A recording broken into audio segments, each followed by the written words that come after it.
You might think God's blessings come as a reward for doing the right spiritual things. But what if the real issue is not what you are doing, but what is quietly misaligned within you? In the next few minutes, we will uncover the hidden patterns that shape whether you experience clarity, peace, and guidance in your walk with God. Imagine a typical morning. You wake up, check your phone, handle work emails, and react to messages. Only after all the initial pressures are managed do you try to remember God for a few brief minutes.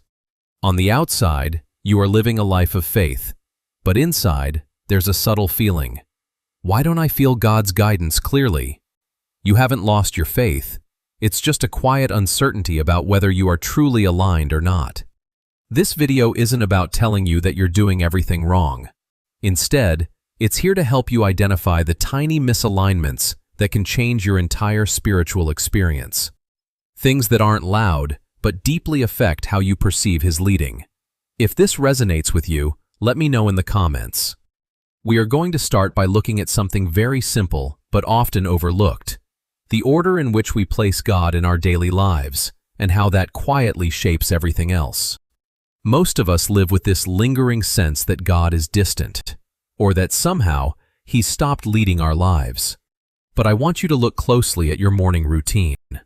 The moment you open your eyes, you reach for your phone. You scroll through notifications. You process emails. You let the weight of your to-do list settle in. Only after your mind is already racing with a dozen different pressures do you offer a quick, hurried prayer.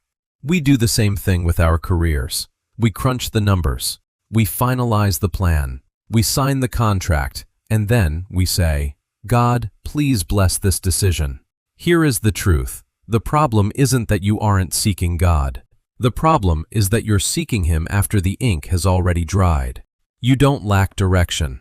You're just starting in the wrong place. When you make a decision first and then ask for God's input, that's not guidance. That's asking for a rubber stamp on your own will. Matthew 6:33 says, "But seek first the kingdom of God and His righteousness, and all these things shall be added to you." Notice the most important word there, first.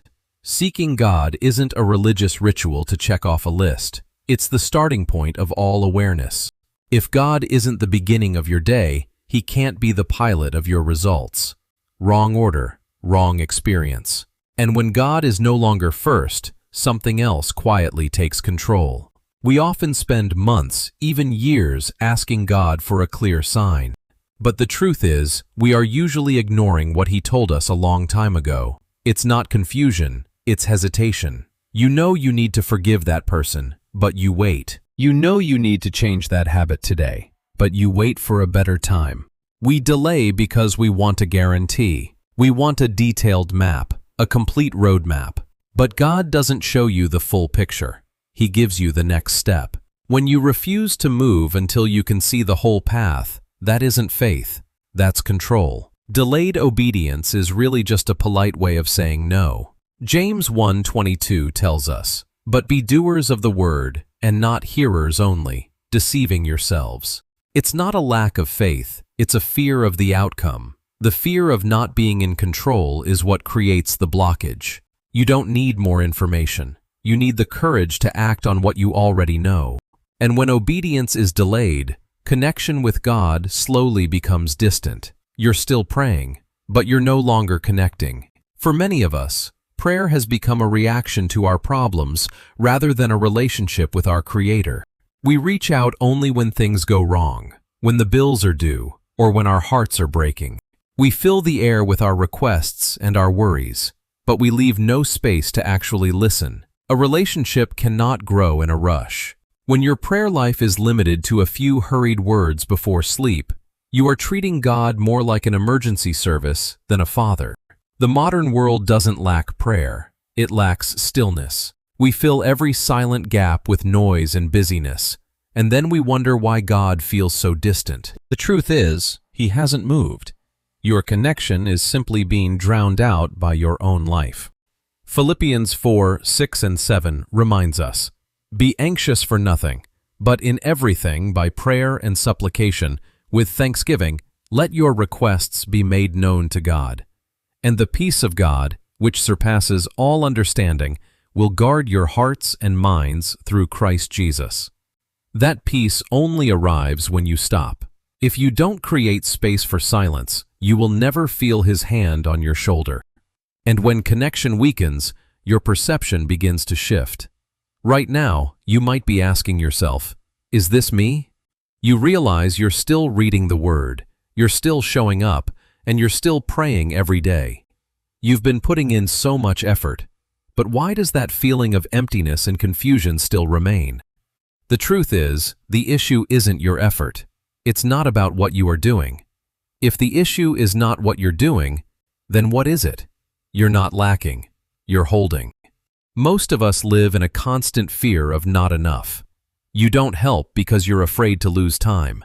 You don't share because you're afraid you'll run out. We keep a tight grip on our money, our attention, and our energy, believing that holding on is the only way to stay safe. But generosity is blocked by fear, and when you keep your hands closed, you stop the flow of God's provision. When you hold on, you're living on your own strength. When you open up, you finally see God working through you. Generosity is not a financial test. It is a trust test. Do you trust what's in your bank account, or do you trust the one who fills it? Luke 6:38 tells us, "Give, and it will be given to you. Good measure, pressed down, shaken together, and running over will be put into your bosom. For with the same measure that you use, it will be measured back to you." You cannot receive anything new while your hands are still clenched. God's direction doesn't usually come while you are hoarding. It comes while you are flowing. And underneath all of this, there is something deeper. This was never about discipline. It's about trust. Every misalignment we have talked about leads back to one single root: trust. You don't seek Him first because you don't trust His timing. You don't obey immediately because you don't trust His outcome. You don't give generously because you don't trust His provision. Trust is not a warm feeling. It is a decision to surrender control. Trust is moving when you don't understand. Trust is accepting that you don't have to know everything to be led by the one who does. Proverbs 3:5-6 says, "Trust in the Lord with all your heart, and lean not on your own understanding. In all your ways acknowledge Him, and He shall direct your paths." You don't need to understand the whole plan to start trusting. You just need to accept that you are no longer the one in control. Ultimately, God's guidance and blessings are not a prize for your effort. They are the result of a life that is aligned with how He moves. Instead of trying to do more, start by looking at the quiet misalignments within you. If you've stayed through this message, you're someone who is still searching for clarity, not giving up on God, even when the path is blurry. Whether you are in a season of waiting or still looking for answers, your heart for Him is what matters most. Let's keep walking this journey with God, one step at a time, with honest hearts and open hands. What's one shift you feel God is inviting you into after hearing this message? Share it with us in the comments below. And if you want to continue growing in clarity and faith with messages like this, you can join our community by subscribing. You are not walking this journey alone, and God is still at work in your life, even now.